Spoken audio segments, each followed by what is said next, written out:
Fala, meus amigos, muito bom dia. São 9 horas da manhã que eu estou gravando esse vídeo, pretendo postá-lo ele o mais rápido possível. Eu fiquei até tarde ontem que eu fiquei sabendo da live do Olavo de Carvalho, onde ele supostamente estaria desistindo de desistindo do debate público, desistindo de se importar com o Brasil. Supostamente não. Basicamente foi isso que ele disse, que ele está meio que se ausentando do debate público, vai se ausentar de dar os seus pitacos, de dar as suas opiniões, as suas previsões, assim, digamos, a mais curto prazo, sobre o governo Bolsonaro. Primeiro porque ele estão fazendo um verdadeiro assassinato de reputação com ele, né? Estão imputando afirmações que ele nunca fez, porque são uns verdadeiros analfabetos funcionais. Essa história aí do general Vilas Boas, de que ele falou que o cara é doente e tirou sarro disso. Enfim, qualquer idiota que vê a história vê realmente que não foi isso, mas infelizmente a mídia continua tratando como se fosse isso. E boa parte dos esquerdistas que se dizem isentões também ficam fazendo isso, os mesmos isentões que falam que a educação teve um corte agora no orçamento e não um contingenciamento, como o ministro da Educação cansou de explicar. Meu Deus, o cara teve que ficar horas lá na Câmara dos Deputados falando que foi um contingenciamento. Não foi um corte na verba, esse dinheiro vai poder ser gasto posteriormente.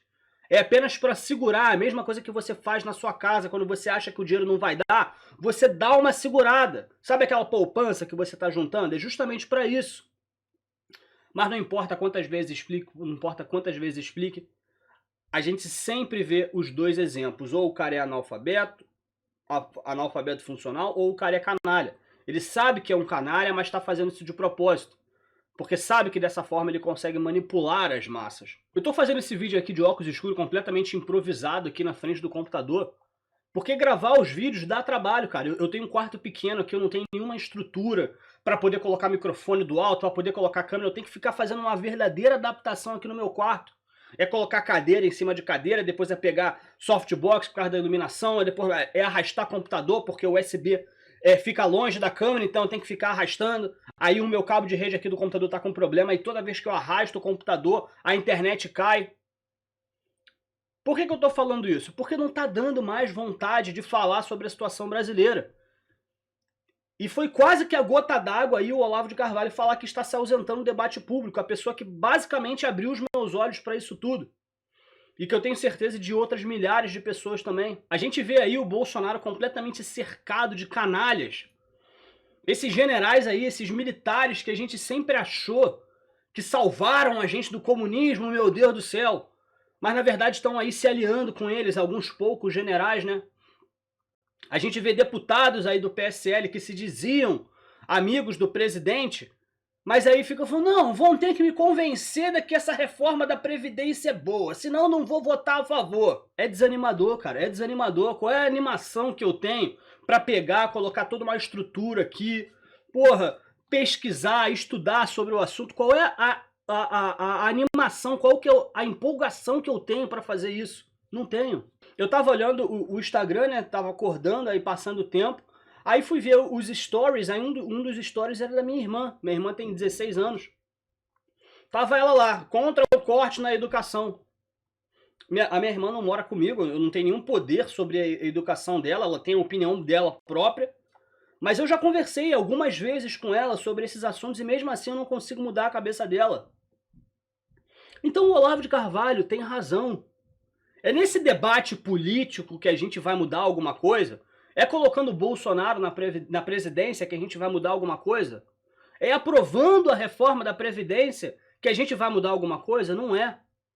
É através da cultura. Como é que o Olavo de Carvalho convenceu e ensinou tantos brasileiros, mesmo sem ter a intenção de nem saber se realmente as pessoas iriam ler a sua obra? Ele foi lá, escreveu o livro, beleza. As pessoas que são racionais, aquelas pessoas que têm 2 neurônios no mínimo, vão olhar isso aqui e vão entender. E foi o que aconteceu. Agora, quando você tenta passar o seu discurso assim de uma maneira pública, você acaba sendo levado ao escrutínio da população total e você está completamente apto a receber mentiras no seu encalço. Você vê, o Olavo de Carvalho ficou aí durante 20, 30 anos falando tranquilamente, escrevendo seus livros, colocando seus artigos e as pessoas estavam ali. com acesso reduzido, obviamente, porque as pessoas tinham o Olavo de Carvalho como um maluco no meio acadêmico, mas sempre tinha uma outra pessoa que ia, e aos pouquinhos as pessoas foram lendo. Agora hoje, tudo que ele fala, ele coloca um Twitter e fala: almocei na casa da minha tia. Meu Deus do céu, Olavo de Carvalho almoça na casa da tia e zomba daqueles que não têm comida. É basicamente esse o nível que chegou. Então, é bom que o Olavo de Carvalho se ausente, por mais que a gente não goste, por mais que a gente saiba que a gente precise dele no debate público. O que estão fazendo com ele é uma verdadeira canalice. O cara já é um senhor de idade, vamos falar a verdade. Você receberia abertamente, tranquilamente, sem nenhum pesar, todas essas mentiras que estão imputando sobre ele, se fosse você? Quantos problemas um senhor de idade pode ter? Eles basicamente devem estar querendo que o Olavo infarte e morra para acabar logo com o problema. Só pode ser. Então, meus amigos, os tempos realmente não são bons. A gente pediu, eu fui um dos caras que pediu para o Bolsonaro voltar a fazer as lives dele, para ele se comunicar diretamente com o público, mas, cara, aquelas lives do YouTube, infelizmente, não estão tendo o alcance que deveriam ter. Você coloca aí 100 mil visualizações numa live dele, 100 mil. Quem são essas pessoas que estão vendo essa live? Sou eu. As pessoas que já concordam com o Bolsonaro e que estão querendo algumas informações. Tá querendo saber o que está acontecendo com o governo. Mas isso não é a única coisa que deve ser feita, porque tem gente caluniando. Não importa o que o governo esteja fazendo. O que importa é o que a mídia diz que está acontecendo. Hoje eu acordei e tá rolando aí de novo essa história do Flávio Bolsonaro, da mulher do Bolsonaro com Queiroz, é cheque, que não sei o quê. Esses são os assuntos relevantes, um cheque de 40 mil reais. E a reforma da Previdência? E a educação básica? Como é que vai ficar o investimento para ela? O que a gente vai mudar? A gente está deixando a esquerda controlar de novo o jogo. A oposição, infelizmente, está ditando, aliada à mídia, obviamente, mas eles estão ditando as regras. Muito por causa de que alguns amigos ali do Jair Bolsonaro não são amigos de verdade. Como é que a gente vai confiar num cara que diz que vai controlar as mídias sociais, que ele acha melhor controlar as mídias sociais? A mesma que elegeu o Jair Bolsonaro através do povo. Apenas por causa das mídias sociais, sem ela, nenhum dos outros fatores seriam relevantes. Apenas as mídias sociais permitiram que o Jair Bolsonaro pudesse ser eleito. Daí o camarada lá me fala, General Santos Cruz, me fala que não, vamos ter que controlar as mídias sociais, só um pouquinho de nada, tem problema não, só um pouquinho. Qual é a animação que você tem, meu amigo, para continuar? Qual é a animação que você tem para pensar no todo, sabe? No coletivo? Não, eu quero melhorar o país porque eu quero que as pessoas à minha volta estejam em um país melhor, eu quero que meus filhos nasçam. A vontade que dá, meu amigo, é sair do Brasil. Você tem nacionalidade portuguesa, você tem passaporte americano, você tem inteligência para ir trabalhar numa Austrália da vida, numa Irlanda, meu irmão. Fica mais um pouquinho, que é o que eu tô fazendo. Eu não vou parar de postar vídeo, eu tô pretendendo postar vídeo assim, um pouco mais descontraídos, porque viver isso o dia todo tá foda. Tá foda. Mas eu pretendo continuar acompanhando os assuntos, mas a verdade é que deu uma desanimada forte. A vontade que dá é continuar estudando para enobrecimento. Porra, eu perco um tempo aqui do meu dia, cara, fazendo vídeo, pesquisando, editando. Coisas que eu poderia estar ou me divertindo, fazendo coisas que eu gosto no meu dia a dia. Eu até gosto de edição de vídeo e fazer vídeo, mas não do jeito que tá. Eu queria estar me divertindo fazendo esses vídeos. Eu fico puto fazendo esses vídeos. Eu poderia estar estudando para tirar uma certificação na minha área, por exemplo, lendo mais livros, passando mais tempo com as pessoas que eu amo. Mas você pode colocar aí facilmente, cara, em média, eu costumo perder umas 5 horas do meu dia por causa de YouTube, por causa do meu canal. Porque eu tenho meio que como uma missão aqui, que por mais que o meu canal seja pequeno, eu tenho meio que como uma missão de tentar espalhar conhecimento de alguma forma. Eu tenho um sonho, cara, de algum dia o meu canal ser um pouco mais relevante. A minha opinião ser um pouco mais ouvida. Mas pra quê? Daí um dia vai aparecer um novo Olavo de Carvalho e a mídia toda brasileira, praticamente sem exceção, é esquerdista, é progressista. Então, eles perceberam que o Olavo de Carvalho era uma ameaça para o seu plano de poder.